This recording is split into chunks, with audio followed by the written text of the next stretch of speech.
Bismillahirrahmanirrahim. Assalamualaikum warahmatullahi wabarakatuh.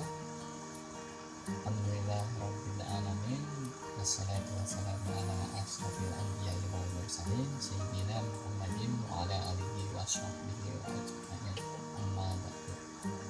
Segala puji bagi Allah yang telah memberikan beribu kesemangatan kepada kita sekalian hingga dapat mampu mendengarkan pemaparan materi ini. Salawat serta salam tak lupa mari kita limpah curahkan kepada Nabi besar Muhammad Sallallahu Alaihi Wasallam yang membawa kita dari zaman jahiliyah ke zaman terang benderang seperti sekarang ini. Tidak lupa kepada keluarganya, sahabatnya, dan pengikutnya, sehingga kepada kita semua diberikan syafaat hingga yaumul akhir. Amin amin ya rabbal alamin. Pada kesempatan kali ini saya akan menjelaskan sedikit mengenai ma'rifatul insan atau ta'rif al-insan, yang artinya pengenalan manusia.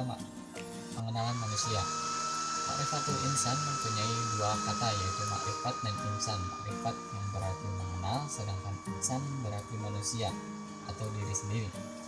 Jadi ma'rifatul insan dapat diartikan mengenali diri sendiri. Secara istilah, ma'rifatul insan sendiri merupakan sebuah proses mengenali dan memahami penciptaan manusia oleh Allah Subhanahu wa Ta'ala, yang mana manusia merupakan makhluk yang paling sempurna di antara makhluk lainnya. Sehingga ketika seseorang sudah mengenali dirinya, siapa diri kita, dan dari mana asalnya, untuk apa kita diciptakan, dia akan membuahkan hasil, yaitu ketaatan dalam menjalankan amanahnya sebagai manusia. Dan ini menjadi langkah awal untuk mengenal Sang Pencipta Allah Subhanahu wa Ta'ala. Manusia adalah salah satu makhluk ciptaan Allah yang memiliki peranan penting dalam kehidupan di muka bumi ini. Manusia juga dipandang sebagai makhluk yang paling tinggi derajatnya dibandingkan makhluk Allah Subhanahu wa Ta'ala yang lainnya. Bahkan Allah menyuruh kepada para malaikat untuk bersujud kepada Adam alaihi salam, sebagaimana firman Allah Subhanahu wa Ta'ala dalam Quran surat Al-Baqarah ayat 34, yang artinya, dan ingatlah ketika kami berfirman kepada malaikat, sujudlah kamu kepada Adam, maka sujudlah mereka kecuali iblis yang enggan dan takabur dan termasuk golongan orang-orang kafir. Dilihat dari asal penciptaannya, manusia tersusun dari unsur bumi dan unsur langit. Unsur bumi karena manusia diciptakan dari tanah, unsur langit karena setelah proses penciptaan fisiknya sempurna, Allah meniupkan ruh kepadanya.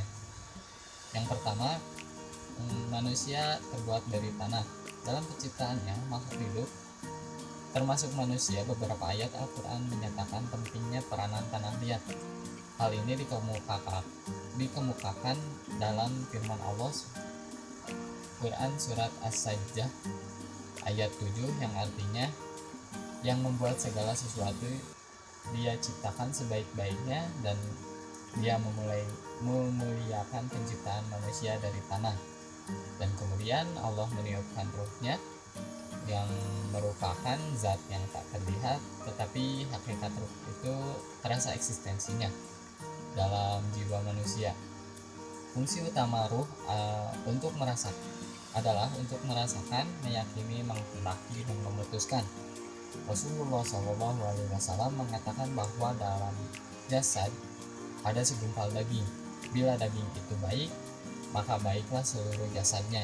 Namun bila daging itu rusak, maka rusaklah seluruh jasadnya. Segumpal daging itu adalah hati. Di dalam konteks pembahasan hati ini bukanlah secara fisik. Allah Subhanahu wa Ta'ala berfirman, kemudian dia menyempurnakan dan meniupkan ke dalamnya ruh ciptaannya, dan dia menjadikan kamu pendengaran, penglihatan, dan hati, tetapi kamu sedikit sekali bersyukur. Seperti pada sifat-sifat manusia yang terbentuk dari banyaknya sifat yang membentuknya, secara umum sifat manusia terbagi dalam dua kelompok besar, yaitu sifat kebaikan dan sifat keburukan. Sifat ini selalu menyertakan manusia dalam kehidupan manusia yang akan membawa manusia ke dalam kebenaran ataupun kesesatan, kebahagiaan, kebahagiaan ataupun kesedihan. Sifat manusia juga sedang sangat ditentukan oleh intensitas dan efektivitas usahanya dalam perlakuannya, dalam melakukannya. Mengapa? Karena tidak dapat dipungkiri bahwa manusia diciptakan dengan membawa dua potensi yang berseberangan. Allah Subhanahu wa taala telah mengilhamkan kepada jiwanya yaitu fujur atau dosa dan ketakwaan. Di dalam dua jalan tersebut tentunya tidak terlepas dari jalan kebaikan dan keburukan yang pastinya berakhir pada kesuksesan ataupun kerugian. Oleh karena itu manusia dituntut untuk bisa mensucikan jiwanya, karena dengan kesucian jiwanya manusia akan mencapai kepada kesuksesan dunia dan akhirat. Sebagaimana Allah berfirman Quran surat Al-Balad ayat 10, dan kami telah menunjukkan kepadanya dua jalan dan Allah memperjelaskan lagi dalam surat Asy-Syams ayat 8. Maka Allah mengilhamkan kepada jiwa itu jalan kefasikan atau ketakwaan. Definisi takwa di sini adalah membersihkan jiwa. Menurut Ibnu Qayyim berkata, hakikat takwa adalah menaati Allah atas dasar iman dan ihtisab, baik terhadap perkara diperintahkan ataupun perkara yang dilarang. Oleh karena itu seseorang melakukan perintah itu karena imannya, yang diperintahkannya disertai dengan pembenaran terhadap janji-janjinya.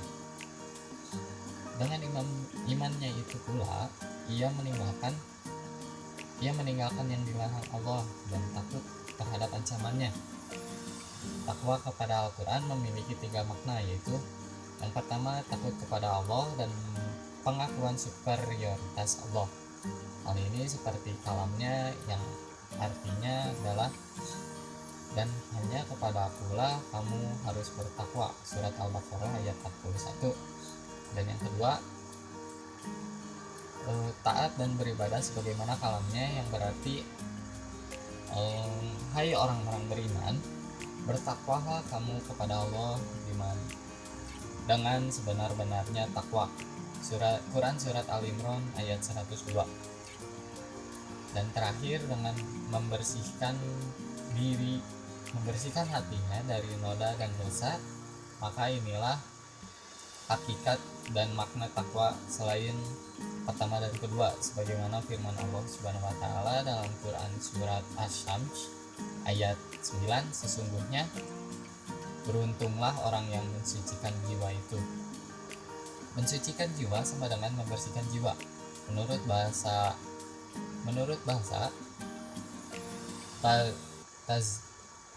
taziyatun nafs yang berarti dua kata yang berbeda, at-tazkiyah dan nafs. At-tazkiyah berarti at-tathir, yaitu penyucian atau pembersihan. Karena itulah zakat yang satu akar dengan kata at-tazkiyah disebut dengan zakat, karena kita tunaikan untuk membersihkan dan menyucikan harta dan jiwa.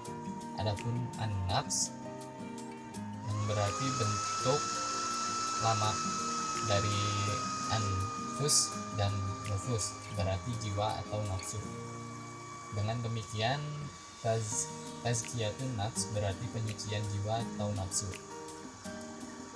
Namun tidak hanya memiliki makna penyucian, at-tazkiyah juga memiliki makna an-namum yang berarti tumbuh. Maksudnya tazkiyatun nafs itu juga berarti menumbuhkan jiwa yang agar bisa tumbuh sehat dengan memiliki sifat-sifat baik dan terpuji. Mungkin sekian pemaparan materi dari saya. Kurang lebihnya mohon maaf. Sekian, wassalamualaikum warahmatullahi wabarakatuh.